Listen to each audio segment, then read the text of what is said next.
Alhamdulillah, bersyukur kita kepada Allah Subhanahu wa taala kerana dengan limpah kurnianya dapat sekali lagi kita bersama-sama pada malam ini mengulang kaji pelajaran kita menggunakan kitab Idahul Bab li Muridun Nikah Bis-Shawab sampai ke muka surat yang ke-29. Betulkah? Insya-Allah. Gamak-gamaknya ya ibu ya. Muka surat 29 ni kita nak bincang tentang apa? Ya.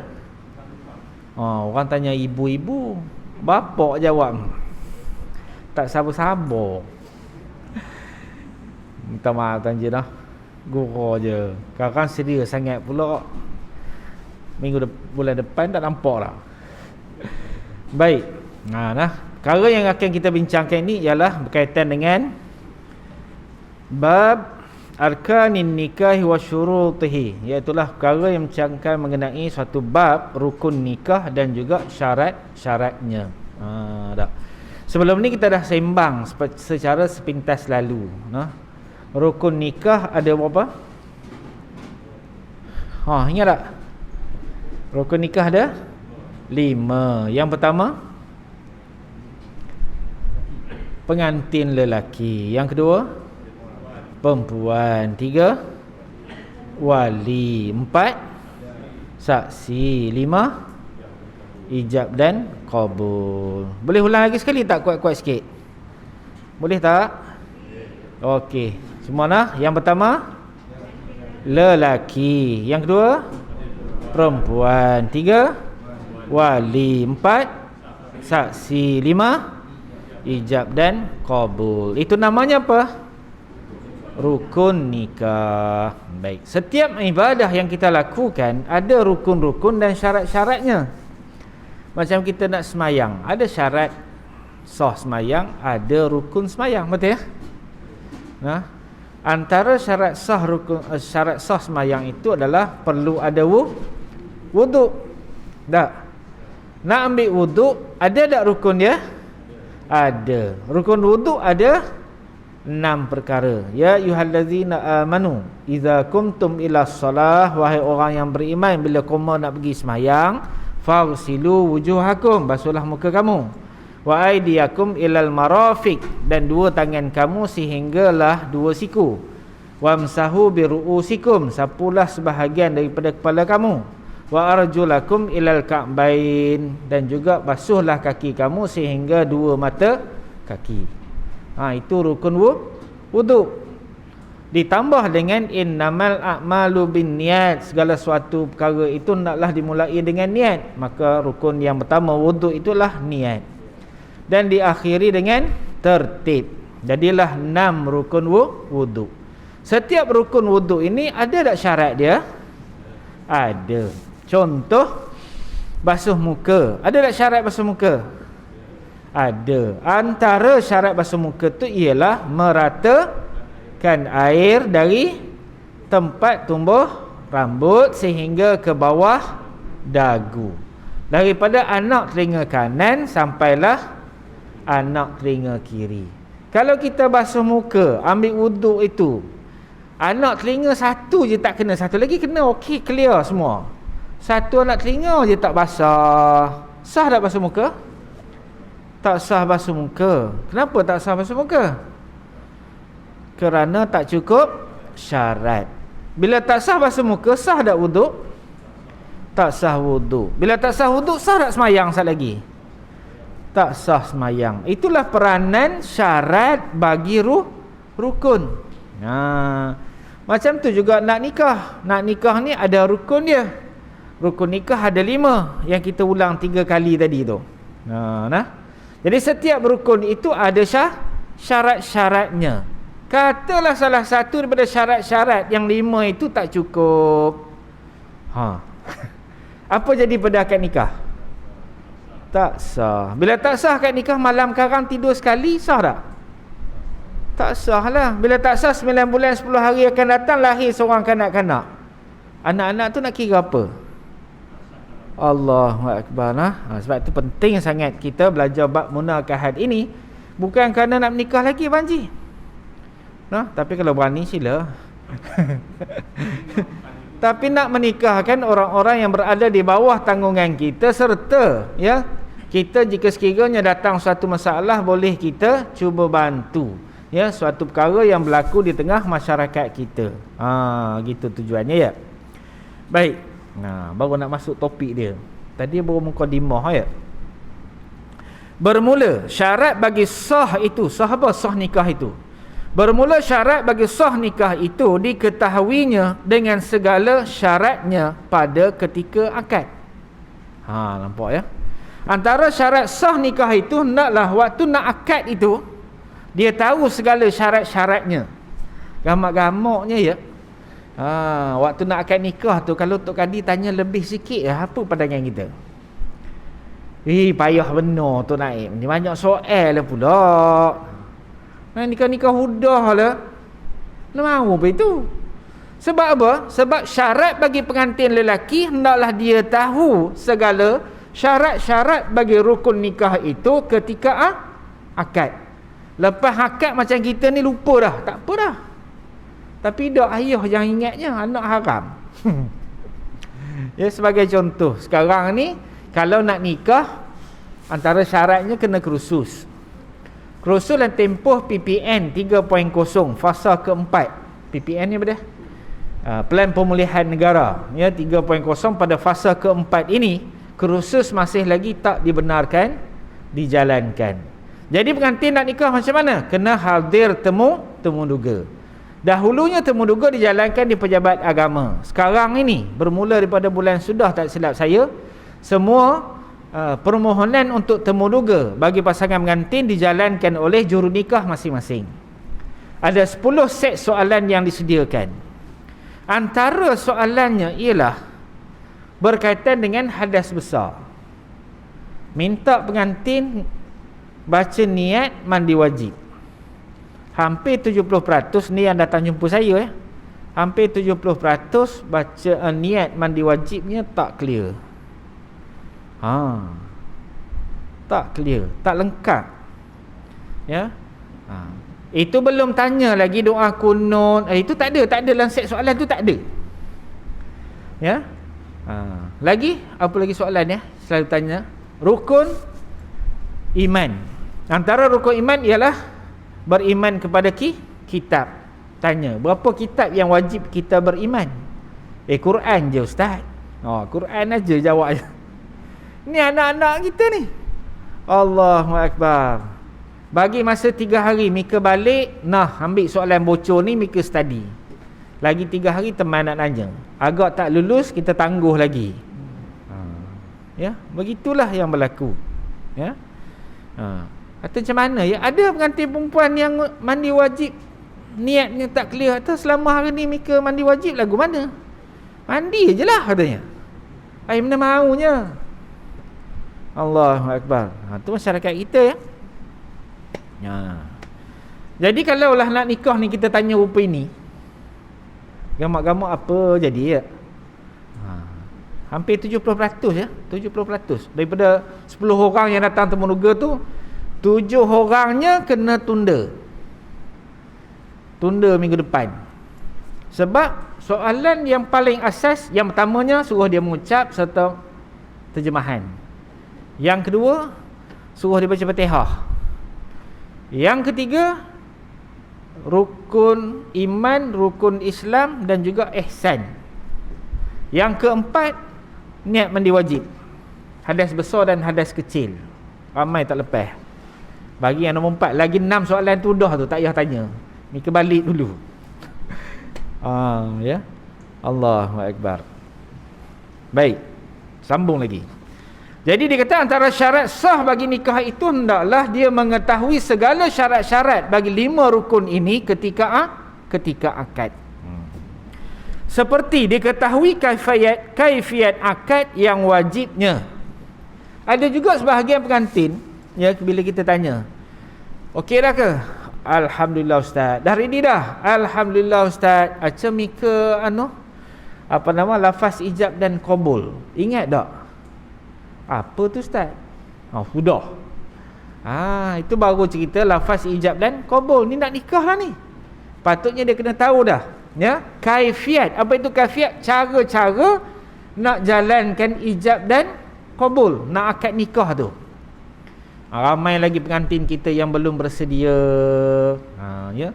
Lafaz ijab qabul pun tak ingat, jenuh praktis 2-3 kali, siapkan skrip atas meja, mereka baca je rupa ini pun susah. Ya, jenuh tuan-tuan. Satu lagi yang suka nyusahkan apa? Mas kahwin. Semalam ada satu pindah mas kahwin. Asalnya pengantin minta RM101. Last minute pengantin lelaki kata RM1,101. Okey. Ya, tanya pengantin perempuan, setuju ke daripada 101 jadi RM1,101? Oh, setuju, terang dia biji mata dah. Kemudian wali akad minta wali praktis dulu. Akad nikah sampai RM1,101 tu tak lepas. Ya. RM1,001, udah 100 hilang. RM1,100, udah RM1 hilang. Sampai 4-5 kali ulang, mana ke gaya. Payahlah ustaz. Atau ngomak macam mana? Saja letak RM1 tu nak nyusah kan. 1,100 je lah. Tanya pengantin perempuan, setuju ke tidak ni? Setuju dah ustaz, janji nikah sudah katanya. Jadi berubah-ubah ya? Daripada 101 jadi RM1,101. Last kali akad RM1,100 sahaja. Berubah-ubah. Itu juga satu masalah. Tuan-tuan, jadi meminang itu, ketika meminang, ketika berbincang mengenai mas kahwin tu, letak yang senang-senang. So letak yang susah-susah. Ya. Cara nak senang apa? 1 dinar emas. Kan senang. 10 dirham. Kan sedang Ini RM1,101. Aduh. Ada juga mas kahwinnya ikut tarikh lahirnya. Sudah. Siap ada 93 sen lagi. Rupanya dia lahir tahun 93 dulu. Jenuh bapak. Ya Allah, nak cari 1 sen sekarang ni pun payah dah lah. Payah nak jumpa 1 sen lah. Semua ada penggenapan dah. Okey dah. Jadi sebelum akad, pengantin kena tahu kaifiat, cara, kaedah akad itu. Apa lafaz yang patut diguna pakai, apa lafaz yang diterima, apa lafaz yang tidak diterima. Semuanya ini kena tahu. Bila? Sebelum akad. Lepas akad macam mana ustaz? Lupa pun tak apa dah. Kecuali kau nak akad lagi sekali, had nombor 2. Itu lain cerita, dia kena tahu balik. Okey tuan? Alright, sambung lagi.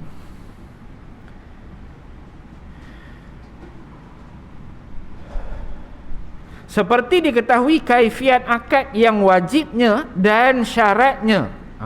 Apa yang wajib, apa syarat-syaratnya. Dan ketiadaan yang menegahkan sah nikah daripada perempuan itu. Jadi pengantin lelaki sebelum akad, dia kena tahu juga apakah yang boleh membatalkan akad nikah.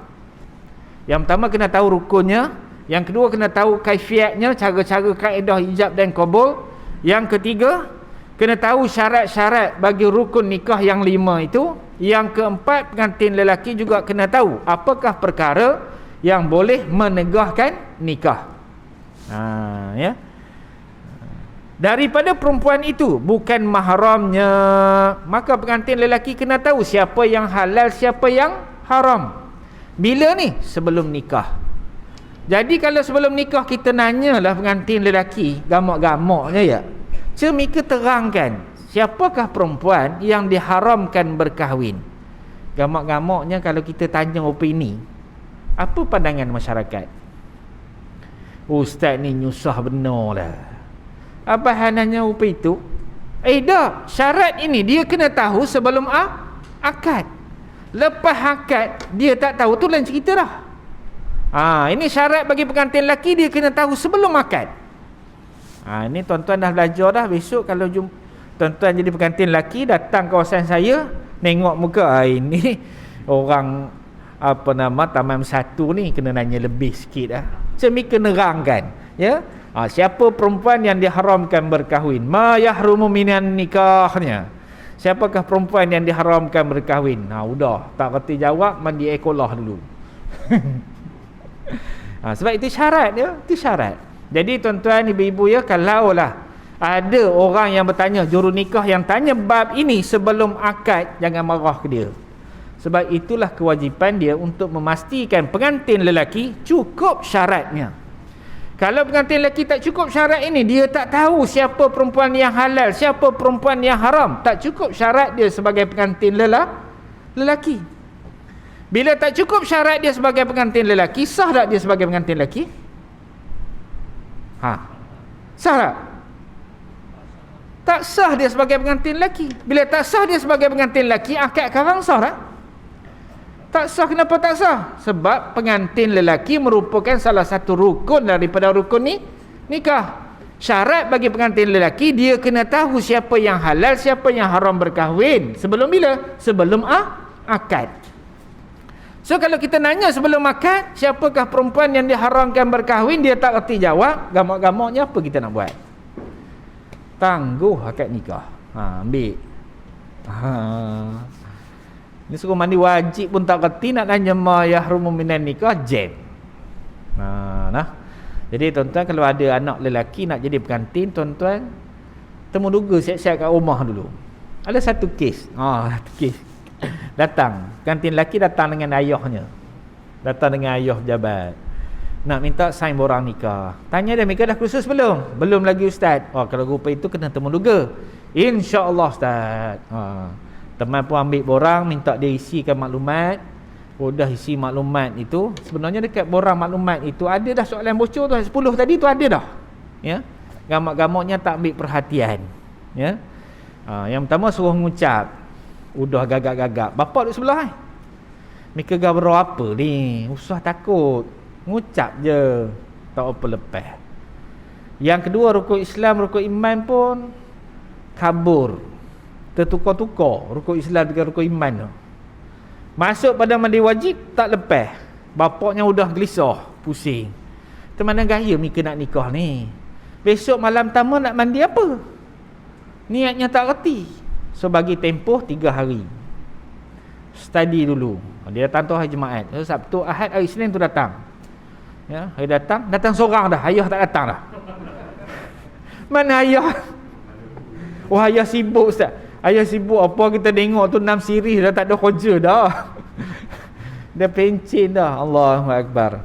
Ya, jadi tuan-tuan kalau ada anak ya, ke nak nikah besok, suruh abah interview dulu. Lepas ke tak lepas? Kena? Kalau tak lepas, kena ngaji balik. InsyaAllah. Baik.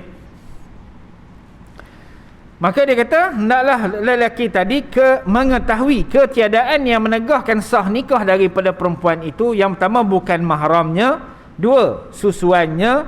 Dan jangan adalah ihram salah seorang daripada 2 laki isteri dan lainnya. Ni kena tahu. Ya.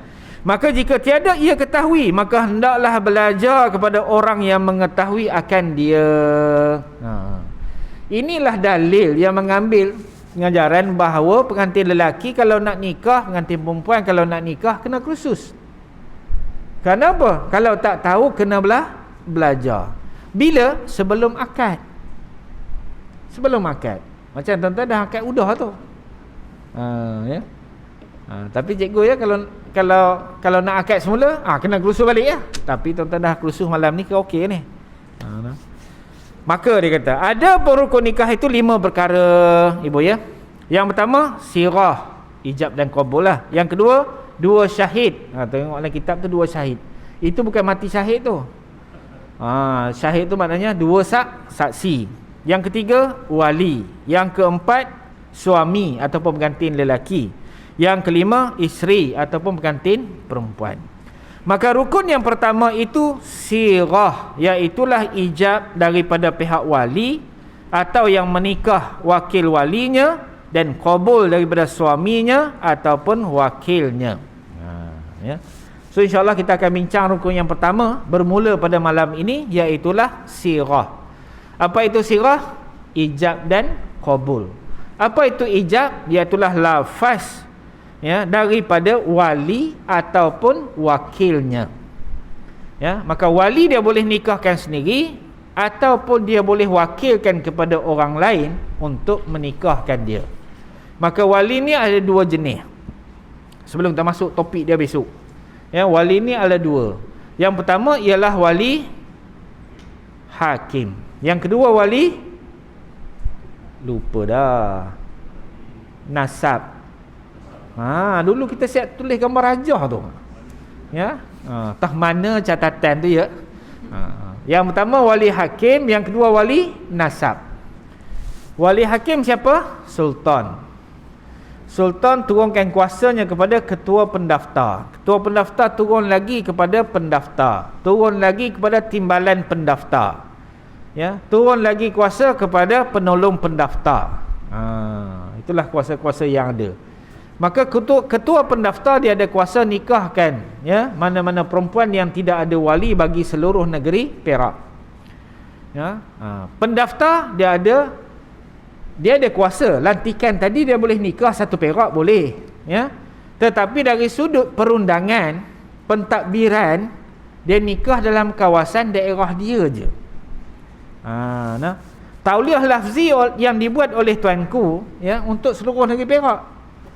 Tapi dari sudut pentadbiran dia ada kuasa untuk nikah bagi daerah dia je. Apa hal pula apa itu? Atau nikah kawasan Kuala Karam mengamuk PTA Kuala pula. Apa hal mikir langgar sepadan? Atau kalau upah itu kenapa tak lantik tadi ikut daerah masing-masing? Sebab PTA ni kadang-kadang demo ni kena tukar. Kejap tukar sana, kejap tukar sini. Tidak nak buat tauliah lafzi lagi, ya. 2 tahun sekali kena tukar sebagai contoh. Tauliah lafzi balik, jenuh tuanku. Tak ada kerja lain ke teman ni. Asyik nak bagi tauliah hengkoma je. Setiap 2 tahun tengok muka ini juga. Sebab tu dilantikkan siap-siap. Dia tauliah lafzi bagi satu negeri Perak, tapi dari sudut pentadbirannya mengikut daerah dan kawasan masing-masing. Jadi kalau adalah tuan-tuan orang kata, teman ada tauliah bagi negeri Perak. Ya, tanya dia balik, pentadbiran bagaimana? Pentadbiran kalau mikir orang dekat pejabat, mikir kawasan pejabat je. Ibu pejabat je, jangan duk langgar kawasan orang lain. Yang mari ke sini dah lantik Ustaz Rahim kawasan sini, dia pula mari nikahkan orang sini. Mana maunya apa itu? Ya. Kalau itu tak ada gunalah lantik Ustaz Rahim. Biarlah kami penolong pendaftar ni, kami duduk rumah diam-diam aja. Ya, ya koma nikahkan 1 perak ni. Boleh. Tak lalu juga, nampak? Kalau ikut pentadbiran tu dia, tapi orang kenaan tu tak ada. Masa dia bercuti ke. Kalau dia bercuti apa semua baru dia mau boleh turun. Berganti kan. Ya. Ini tuan tu cenguh ada kat rumahnya. Tiba orang ni datang. Ya. Banyak juga berlaku, ya. Okey. Itu wali apa? Wali hakim. Yang kedua wali nasab. Wali nasab ialah wali yang ada hubungan darah dengan pengantin. Wali nasab ni ada 2. Yang pertama wali apa? Mujbir. Yang kedua wali bukan mujbir. Apa itu wali mujbir? Wali yang ada kuasa nikahkan pengantin perempuan walaupun tanpa izin. Wali bukan mujbir, wali yang tak ada kuasa nikahkan seorang perempuan kecuali dengan izin. Pengantin perempuan bagi izin, baru dia ada kuasa nikahkan. Pengantin perempuan tak bagi izin, tak ada kuasa. Itu wali bukan mujbir. Wali mujbir ada 2, iaitulah bapa dengan datuk. Itu wali mujbir. Hanya 2 orang ini aja ada kuasa nikahkan seorang perempuan tanpa izin dengan syarat-syarat yang tertentu. Wali bukan mujbir terbahagi juga kepada 2, iaitulah wali akrab dan juga wali ab'ad. Apa itu wali akrab, apa itu wali ab'ad, sampai bab dia besok kita bincang. Malam ni bukan nak cerita itu. Malam ni nak cerita ijab dan qabul. Maka ijab itu daripada pihak wali, sama ada wali mujbir ataupun bukan wali mujbir. Ya, dan mestilah antara wali mujbir ataupun bukan mujbir tadi mestilah wali yang akrab. Kenapa? Kerana apabila ada wali akrab, wali ab'ad tidak sah menikahkan dia. Yang tu pelan-pelan bab wali besok baru kita bincang detail pula. Malam ni baru sepintas lalu mengenai pembahagian-pembahagian wali. Belum masuk lagi dia punya susunan-susunan dia. Maka orang yang menikahkan itu mestilah wali ataupun wakilnya. Wali dia boleh mewakilkan kepada orang lain untuk menikahkan perempuan berkenaan. Maka bagi wali yang mujbir, ada kuasa nikahkan tanpa izin, maka dia boleh mewakilkan kepada orang lain walaupun tanpa izin. Gitu. Adapun wali yang bukan mujbir, kalau dia nak wakilkan kepada orang lain, dia kena minta izin pengantin perempuan dulu. Mah, abang ni tak lepas nak nikah sendiri, abang nak wakil kat tu imam, boleh tak? Mah kata boleh, jalan. Mah kata tak, teman nak abang long juga nikahkan teman, katanya. Kata abang long ni gabra lebih, udah gagap-gagap nak nakak macam mana? Tak apa, abang long study betul-betul dulu, masa ada lagi. Tak? Ya, study. Tapi kalau pengantin perempuan kata mana-mana lah abang long, janji teman nikah udah, katanya, nak wakil ke idak ke, itu boleh. Nampak ya? Itu peranan. Jadi boleh mewakil. Dengan siapakah yang boleh kita wakilkan? Ni timbul soalan juga. Ya. Kadang-kadang orang nak wakil kat tu Naib aja. Ada setengahnya dia nak wakilkan kepada anaknya. Bulan sudah ada, ya. Muhammad Amin Peng, tu nama wali dia. Cina. Bahasa Melayunya tak fasih. Ya. Anak dia fasih. Maka dia mau cakap Cina, bang, ustaz. Anaknya kata, ustaz, ayah wakil kat saya. Kalau wakil kat Mika kena akad sendirilah. Boleh ustaz, insya-Allah, katanya. Maka kita pun tanya dekat bapaknya, wakil kat anak yang ini ya untuk nikahkan adiknya. Dia ngangguk je. Selesai. Ya. Maka di situ sudah ada lafaz wakalah secara isyarat. Nak cakap Melayu tak apa fasih, tak faham pun. Bila kita cakap ni, anak je kena terjemah dulu dekat bapak dia. Bapak dia gangguk, ya, jalan. Kena. So akad nikah boleh bapa wakilkan kepada siapa-siapa yang dia berkehendak, dengan syarat orang yang menerima wakil tadi dia juga sah untuk menikahkan. Kalau dia tak sah menikahkan orang wakil kat dia tak boleh. Contoh, wali yang fasik, ya, orang yang fasik, maka wali wakil dekat dia untuk nikahkan. Dia tak layak, kalau dia jadi bapa, dia tak layak untuk nikahkan anak dia, maka kita nak wakil kat dia pun tak boleh. Ya. Itu juga akan kita bincang secara detail dalam lafaz wali nanti, ya. Maka dan qabul daripada pihak suaminya ataupun wakilnya. Ijab daripada pihak wali, qabul daripada pihak pengantin lelaki. Pengantin lelaki dia boleh terima nikah sendiri dan juga dia boleh wakilkan kepada orang lain. Ada beberapa kategori yang pengantin lelaki dia tak boleh terima nikah sendiri. Dia hendaklah diterima nikah oleh wakilnya. Wakil ni siapa? Wali dia. Wali dia kena terima nikah. Dia sendiri terima nikah tak sah. Yang ni nanti kita akan bincang detail dalam bab pengantin lelaki. Ada ketikanya pengantin lelaki dia tak boleh terima nikah sendiri. Teman terima nikahnya tak boleh.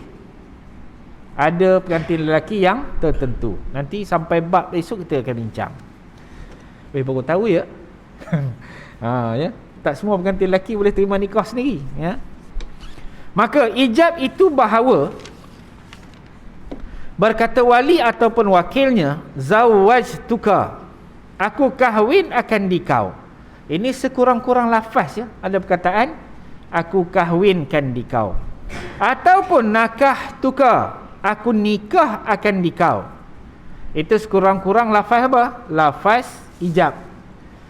Dan qabul itu bahawa berkata suami atau wakilnya, tazawwajtuha, aku terima kahwinnya, ataupun nakahtuha, aku terima nikahnya, ataupun aku berkahwin akan dia. Ya. Ataupun lafaz qabiltu nikahuha, aku terima akan nikahnya, ataupun qabiltu tazwijaha, aku terima akan kahwinnya. Boleh. Yang pentingnya apa? Ada salah satu daripada dua lafaz berkenaan, iaitu lafaz nikah, lafaz kahwin. Lain daripada dua lafaz berkenaan tidak sah. Ya. Lain daripada dua lafaz nikah ataupun lafaz kahwin tidak sah. Sebagai contoh, aku halalkan dikau dengan anak perempuanku si Fatimah. Ya, kawan tu banyak. Ya, teman terima kehalalan anak Mika si Fatimah. Tak sah. Tak sah. Dihalalkan oleh Allah Ta'ala anak perempuanku dengan kamu. Ya, teman terima kehalalan ini. Tak sah. Walaupun dia guna perkataan Allah Ta'ala tu, pada bahasa kita halal ni kira boleh lah. Tak. Ya? Aku satukan kau berdua. Teman satukan koma berdua. Tak sah. Ya, tak sah. Ya. Sebab lafaz yang diterima pakai hanyalah lafaz nikah dan juga perkataan kahwin. Mesti salah satu. Dia boleh. Kalau ijabnya aku kahwinkan dikau dengan anak perempuanku, jawab si pengantin lelaki, ya teman terima nikahnya anak Mika. Contohnya. Dia berbeza tu. Boleh sah kat nikah kerana dia menggunakan salah satu daripada dua lafaz berkenaan, walaupun pada asalnya dia tak sama. Tidak sepakat di antara lafaz ijab dan qabul, tapi maksudnya sama. Dan kedua-dua lafaz yang disebut tadi adalah lafaz yang diterima. Sah kat nikah. Dua-dua bahasa Arab Boleh. Janji orang faham. ada juga saksi tak faham, tapi dua-dua orang Arab kan. Saksi tak faham. Semua orang yang hati tu tak faham. Ada faham sikit, tak ramai tak faham. Tak ramai. Cukup ada 2 orang yang faham tu. Ada dua orang Lebih pada 2 orang lah. Sebab saksi syarat dia 2 orang. Hal lain tu sepatah haram tak faham tak apa. Janji 2 saksi ni faham. Sah kat nikah. Okey. Yang tu ada syarat belum masuk game tu. Ada insyaAllah. Ini baru lafaz je. Lafaz dia. Ya, lafaz yang terima. Dia pengurusi dia cakap orang putih ke nikah. Boleh. Jerman pun boleh. Ya. Kalau dia urdu. Pakai bahasa Jawa pun boleh.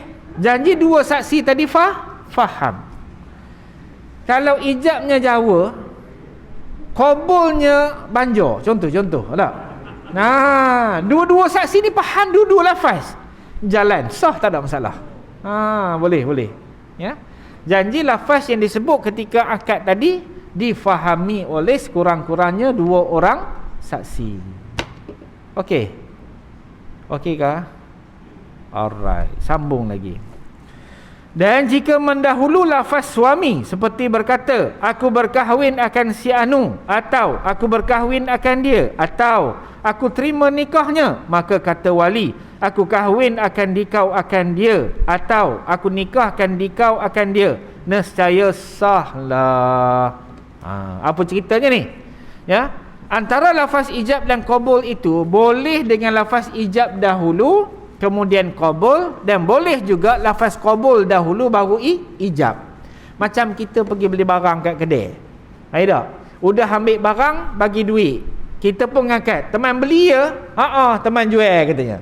Itu lafaz apa? Qabul dahulu baru ijab. Kalau ijab dulu baru qabul, teman jual ya? Teman beli katanya. Itu baru lafaz ijab dahulu baru qabul. Ya, seperti mana dalam jual beli, akad ijab dan qabul ini, akad nikah pun pada ijab dan qabul boleh ijab dahulu baru qabul, qabul dahulu baru ijab. Contoh. Ya. Semalam hujan lebat. Banyak daun yang gugur. Pagi tadi seorang pakcik ni nyapulah daun-daun yang gugur tadi depan laman rumah dia. Tengah nyapu datang 3 orang, 4 orang handsome, anak-anak muda duk nyembang. Apa khabar pakcik? Khabar baik. Apa buatnya tu? Malam tadi hujan, banyak daun gugur. Sepah tengok depan rumah ni. Saja exercise, cuci-cuci sikit. Tengah duk labun-labun tu, balik anak daranya kerja, masuk rumah. Siapa tu pakcik? Anak pakcik tu yang sulung. Tak pernah nampak pun. Atau dia kerja gini katanya. Atau udah kawan ke belum tu? Entah. Rasanya tak ada kawan mana pun. Berapa umurnya? Dah tua sikit dah katanya. Atau tak ada nikah? Belum. Tak ada siapa ndaknya. Atau nikahkanlah dia dengan teman katanya. Yelah pakcik nikahkan koma katanya. Ada 2 orang saksi. Jalan. Sah akad nikah. Pengantin perempuan tak tahu. Tadi kita dah bincang dah. Wali yang mujbir sah nikah walau tanpa izin.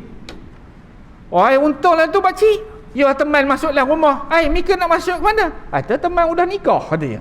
Bila masa teman nikah kan nikah? Tadi pakcik dah lafaz dah. Teman gurau je. Gurau ke? Idak gurau ke? Akad nikah ni sah. Bersungguh pun sah, bergurau pun sah. Cakap tengok pekat benar pula ya. Ya. Bergurau pun sah, sungguh pun sah. Ijab dulu baru qabul pun boleh, qabul dahulu baru ijab pun boleh. Atau ustaz tak ada pun cincin belah rotan, itu tak ada dah masuk dalam rukun nikah. Tadi kita bincang rukun nikah, ada tak cincin belah rotan? Tak ada. Atau masuklah dia ke rumah. Oh, timah. Ni tok laki hang. Bila masa pula teman nikah katanya. Abah dah nikah kat depan tadi tersasul katanya. Udah dia tengok-tengok pula, handsome pula katanya. Boleh lah tu. Ya. Besoknya pergi ke pejabat agama daftarkan perkahwinan. Okey nak? Okey ibu? Ya. Melatah. Melatah ya. Melatah tu sebut akad nikah.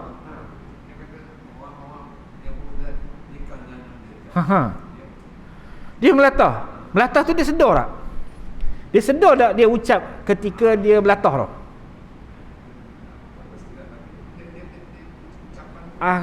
Kena tengoklah.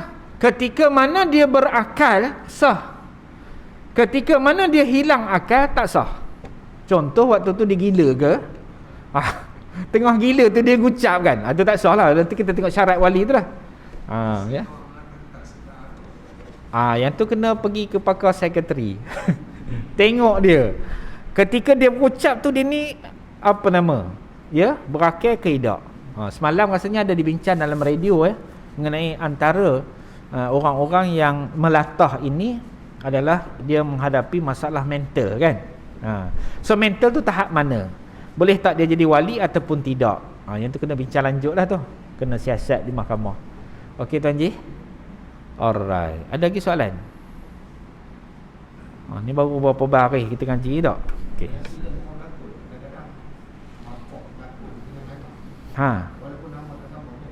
Okey, ini telah pun ditegur oleh Allahyarham Profesor Datuk Dr. Haruddin.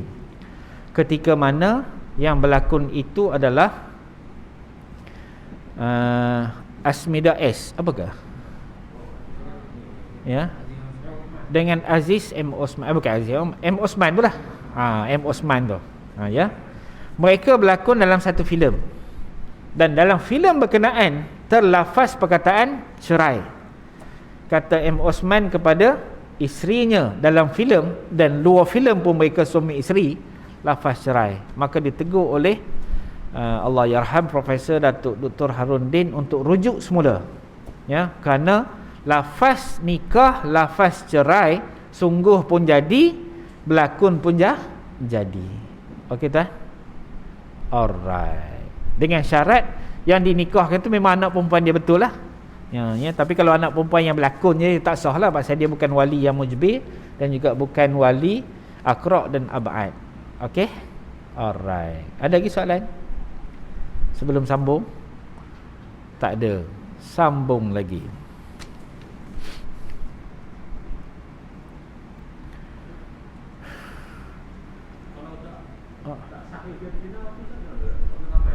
Tak sahih jantina. Yang tu nanti kita tengoklah rukun nikah yang berkaitan lah. Syarat pengantin lelaki dan syarat pengantin perempuan. Kerana di situ ada khunsa. Ya, antara syarat pengantin lelaki tu mestilah lelaki yang sahih. Ya. Ataupun kalau khunsa dia ada kategori-kategori dia. Khunsa yang apa nama? Ya, kita bincang detail nantilah. Bab khunsa, dia ada khunsa wadih nama dia, ya, khunsa wadih, dan juga khunsa yang berat kepada lelaki dan khunsa yang berat kepada perempuan. Khunsa wadih ni apa dia? Jelas kedua-dua alat jantinanya, maka bagi dia tak boleh kahwin. Tak boleh kahwin dia. Atau kalau dia nak kahwin sebagai apa? Sebagai pengantin lelaki. Alat jantina perempuan pun ada. Ya. Ha? Kalau kata dari awam macam mana tak tahu. Biasanya kalau khunsa yang wadih ni dia tak sepanjang masa itu dia ada dua-dua jantinanya. Biasanya kalau khunsa yang wadih ni ada ketikanya dia punya hormon dan sebagainya lelaki. Ada ketikanya dia berubah bulannya tu dia akan jadi wanita. Itu kelebihan yang Allah Ta'ala bagi kat dia. Jadi ketika lelakinya tu hormon lelakinya lebih, ya, jantina tetap ada dua-dua dan dua-dua berfungsi. Ya, tapi apabila hormon wanitanya lebih, maka ketika itu segala perawakan dia, perwatakan dia macam perempuan. Minat dia, hobi dia macam orang perempuan. Suka berdandan, suka bersolik, suka masak, dia mariah. Ya, tapi mari hormon lelaki saat lagi, pikul padi 50 kilo pun selamba je. Nampak Itu Jenazah masalah saja. ya, Mandi jenazah masalah. mandi jenazah. Kita kena beza antara khunsa yang wadih ni dengan bapuk. Bapuk ni asalnya lelaki, tapi disuntik botox lah, benda lah, jadi perempuan. Yang duduk Australia tu. Tak kisahlah duduk mana pun, ya. Perempuan tahu Ustaz. Ha? Perempuan tahu siapa tu. Di Jalan Tupai tu pun banyak Taiping tu. Nah, ya, Ipoh ni ada. Tu kat Walcott tu banyak lagi. Pergilah malam, balik ni sekarang try lalu depan tu. Ha? Ada dia pergi nak dakwah. Ada banyak. Kalau kita nak mencari ni mana pun ada. Ada. Di Mekah pun ada. Ada, sekarang dah dibuka dah. Ya, dah buka dah rumah urut. Ya, rumah pelacuran dah buka dah, ada dah. Ya, di Arab Saudi dah buka dah. Ya. Sekarang ni tengah bina apa? Tengah bina stadium khas tepi laut tu untuk konsert K-pop. Ya. K-pop. Buka dah. Dan dibuka satu lapangan terbang khas supaya jemaah-jemaah umrah, jemaah haji tu tak turun di Jeddah ni. Sebab turun di Jeddah ni nampak tu stadium yang nak buat konsert tu. Ya, dibuat satu airport baru. Jadi nanti jemaah-jemaah umrah dan haji ni turun terus ke Mekah. Tak ada turun situ lah. Ni tanda-tanda akhir zaman ni, tuan-tuan. Tanda-tanda akhir zaman. Ya, dah dibuka lah sana.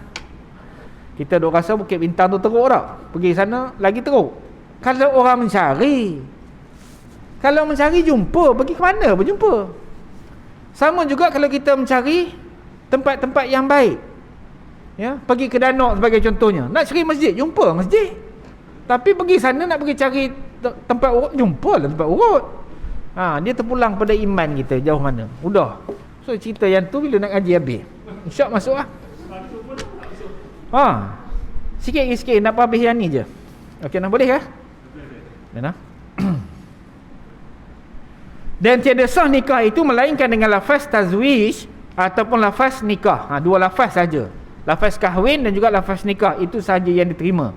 Lain daripada dua lafaz berkenaan tidak sah.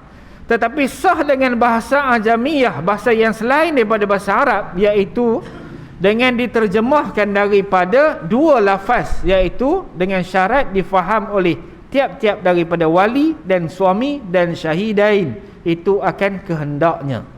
Maka syarat bagi ijab dan qabul yang pertamanya ialah lafaz ijab, lafaz qabul, perlu ada lafaz perkataan nikah ataupun lafaz kahwin. Perlu ada pada ijab dan juga pada qabul. Adapun jika sekiranya salah satu pada lafaz ijab dan qabul tidak ada perkataan ini, tidak sah. Contoh, kata wali, teman nikahkan Mika dengan anak teman si Pe'ah ini. Jawab pengantin lelaki, ya teman terima. Dia tak sebut perkataan nikah, tak sebut perkataan kahwin, tidak sah. Ya. Ataupun kata wali, ya, teman nikah, teman satukan koma berdua. Ya, teman terima nikahnya, tak sah juga. Kerana di antara kedua ni, dua-dua lafaz ijab perlu ada nikah, perlu pada lafaz qabul pun perlu ada perkataan nikah. Salah satu tidak ada, tidak sah. Jadi kita hadir ke majlis akad nikah, yang ni kita nak dengar perhati betul-betul.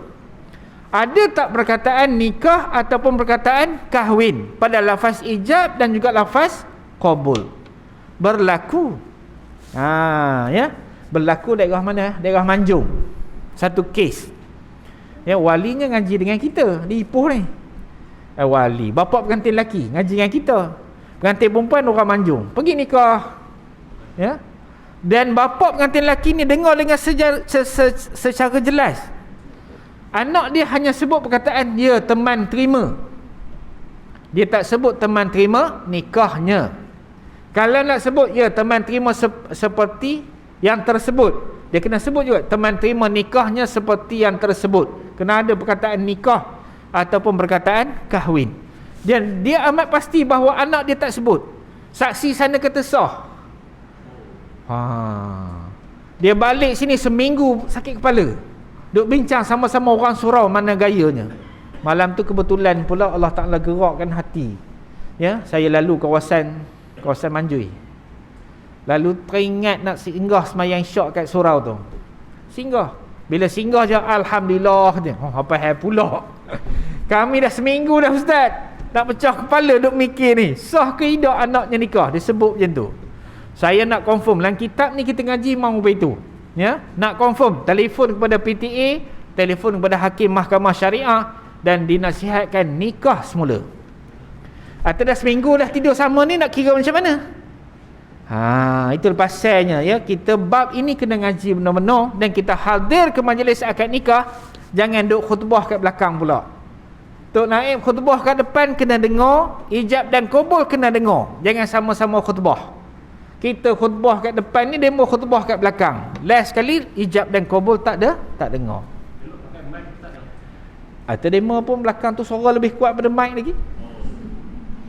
Bukan ibu sini, orang lain. Semalam akad nikah ya benar. Ya. Buat di homestay. Kita tengah khutbah, demo pun khutbah. Saya dah tegur sekali dah. Oi, ada khutbah kedua nampaknya kat belakang. Tak faham rupanya. Allahu Akbar. Ya, last sekali kita stop majlis. Tuan-tuan tolong beri perhatian dan sebarang gangguan minta dihentikan sebentar ya. Lepas ijab qabul ni nanti nak labun sembang tu labun je dah. Tak ada masalah. Sampai kena buat rupa itu. La ilaha illallah.